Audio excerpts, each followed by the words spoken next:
Dear viewers, first I would like to say thanks to all of you for your kind support. निरंतर आप सब videos को like कर रहे हैं, सब्सक्राइब कर रहे हैं and send me feedback. So I am very happy and I am also trying my best. आज मैं आप सबके बीच पुनः, जो कि मैंने पिछले लेक्चर में आपसे कहा था कि आने वाले इस वीडियो लेक्चर में मैं पियरे बोर्दियो के डोक्सा कंसेप्ट के बारे में यहाँ बात करेंगे. डोक्सा, पियरे ने कल्चरल कैपिटल की बात की, हैबिटस की बात की और अपने सोशल स्ट्रक्चर के संदर्भ में डोक्सा टर्म का भी प्रयोग किया है. डोक्सा शब्द कहाँ से आया, क्या इसका अर्थ है, इस पर हम चर्चा करते हैं. Doxa is a Greek word. Doxa एक ग्रीक वर्ड है. The meaning of doxa is common belief और पॉपुलर ओपिनियन. डोक्सा का शाब्दिक अर्थ है सामान्य विश्वास और प्रचलित धारणा, प्रचलित विश्वास. In classical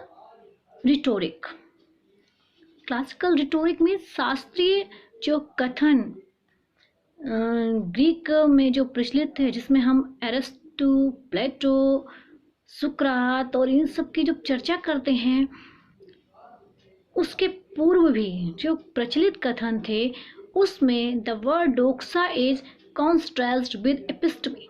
the word doxa is contrast with episteme मतलब डोक्सा को ज्ञान के साथ जोड़ा गया. ज्ञान मीमांसा उत्तर आधुनिकतावादियों का विषय ही रहा है. ज्ञान मीमांसा अर्थात यथार्थ क्या है, ज्ञान क्या है, कैसे सत्य को जाने, इसके लिए. डोक्सा शब्द अपने नए अर्थ में ईसा पूर्व 3री से 1ली शताब्दी के मध्य, between 3rd and 1st century BC, जब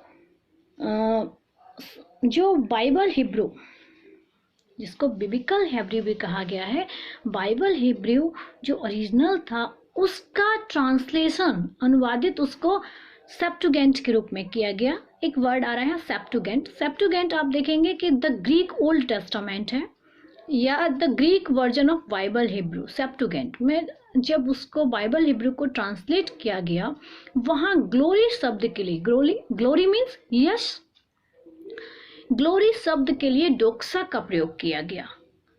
word for glory as doxa. ये जो ट्रांसलेशन था, ये जो अनुवादित था हिब्रू स्क्रिप्चर्स का, जो ओरिजिनल शास्त्रों का, उसको चर्च के द्वारा भी प्रयोग किया गया और इसे स्वतंत्र रूप से न्यू टेस्टामेंट के ऑथर्स ने भी उसे कोटेड किया. इस प्रकार अपने नए अर्थ में डोक्सा शब्द ग्लोरी के स्थान पर प्रयोग किया गया और यह स्वयं में एक प्रमाण माना गया, क्योंकि ग्रीक ऑर्थोडॉक्स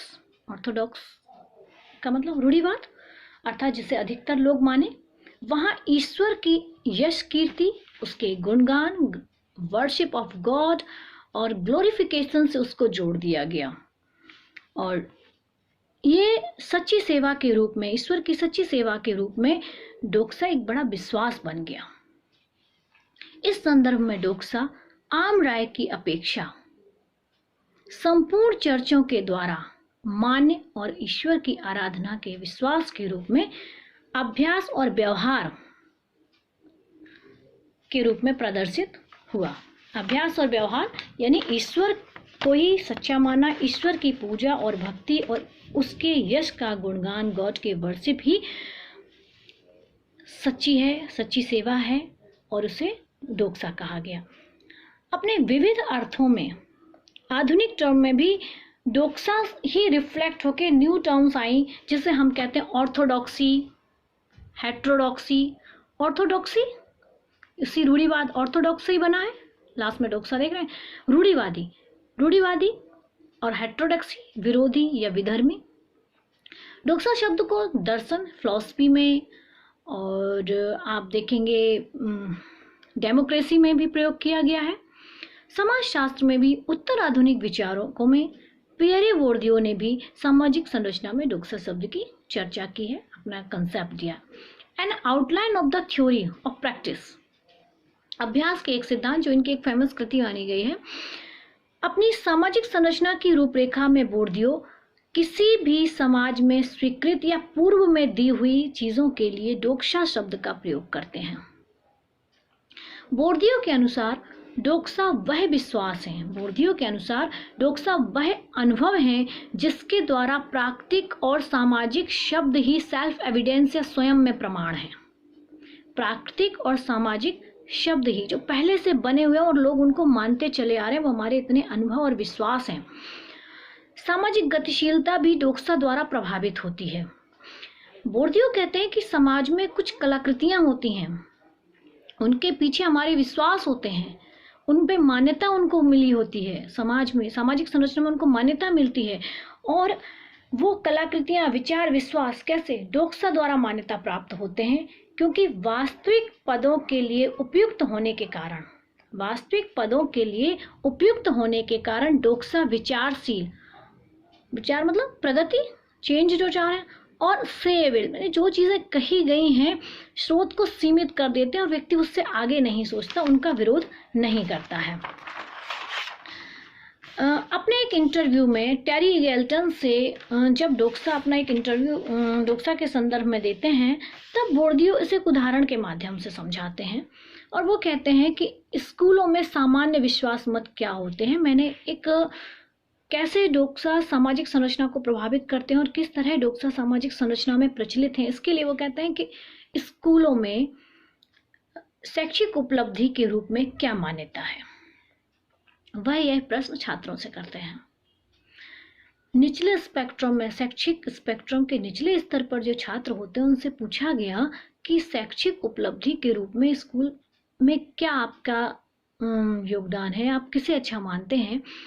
तो छात्रों के जवाब में उन्होंने पाया कि वो कहते हैं कि जिन छात्रों के हाईएस्ट स्कोर हैं, सर्वोच्च अंक होते हैं, वो हमसे स्मार्ट हैं, और वह छात्र उनकी तुलना में कम हैं, इंफीरियर हैं, जो कम अंक लाते हैं। बोर्डियो कहते हैं यहाँ पर डोक्सा ने एक रोल प्ले किया। ये जो स्टूडेंट्स के बीच एक आम राय बनी कि जो अच्छा स्कोर ला रहा है, जो हाईएस्ट स्कोर है, वह समाज में क्या है, सुपीरियर है, और जिसके कम अंक हैं वह इंफीरियर है। बोर्डियो कहते हैं ये जो स्टूडेंट के बीच जो राय थी, ये विश्वास हुआ क्योंकि छात्र मानता है कि समाज जो भी कह रहा है उसके हित में कह रहा है, और ये आम राय कहाँ से बनी, सोशलाइजेशन के द्वारा, समाजीकरण की प्रक्रिया के द्वारा। हम और आप भी आज समाजीकरण में बच्चे किस दौड़ में दौड़ रहे हैं। उदाहरण के लिए हाईएस्ट स्कोर 99%, 100%, यानी वह योग्य है। यहाँ पर बोर्डियो कहते हैं कि ये जो मिसकंसेप्शन सोसाइटी ने बना दिया कि जो हाईएस्ट स्कोर ला रहा है वह स्मार्ट है और जिसके अंक कम है वह इंफीरियर है, वह कम है, ये मिसकंसेप्शन इतना डोक्सा के रूप में इतना हावी हो गया कि छात्र भी वही मान रहे हैं, बल्कि ये गलत है। किसी भी स्टूडेंट्स के स्कोर केवल उसकी योग्यता सिद्ध नहीं करते हैं। कई बार स्कोर का जो अप डाउन है वह कई चीज़ों से प्रभावित होता है। हो सकता है कि एग्ज़ाम टाइम में कुछ एक्सीडेंटल ऐसी घटनाएं कुछ ऐसी हो गई हों कि पढ़ाई से दिमाग हट गया हो, या उतना ध्यान, किसी के फैमिली में कुछ ऐसी ट्रेजेडी भी हो सकती है। कई बार बहुत अच्छा आने के बाद भी नहीं उसको लिख पाए, या किसी भी कारण से, मतलब स्कोर को बहुत सारी चीज़ें अंकों को प्रभावित करती हैं। लेकिन डोक्सा ने एक रोल प्ले किया और स्टूडेंट मानता है कि समाज में जिसके अच्छे नंबर हैं वही योग्य है। ये एक आम राय और विश्वास, और ये कहाँ से डेवलप हुआ, समाजीकरण के द्वारा। बोर्डियो कहते हैं कि सामाजिक संरचना की विभिन्न इकाइयां, जिसमें परिवार, विवाह, धर्म, जाति, इन सब में भी ऐसे विश्वास जो बहुत हावी हैं, उन्हें जो सामाजिक संरचना में एक कभी कभी मिसकंसेप्शन भी हो रहा है, उसको वो कहते हैं डोक्सा शब्द उन्होंने कहा है। और बोर्डियो मानते हैं कि डोक्सा सामान्य विश्वास की अपेक्षा भी बहुत ज्यादा समाज पर हावी है।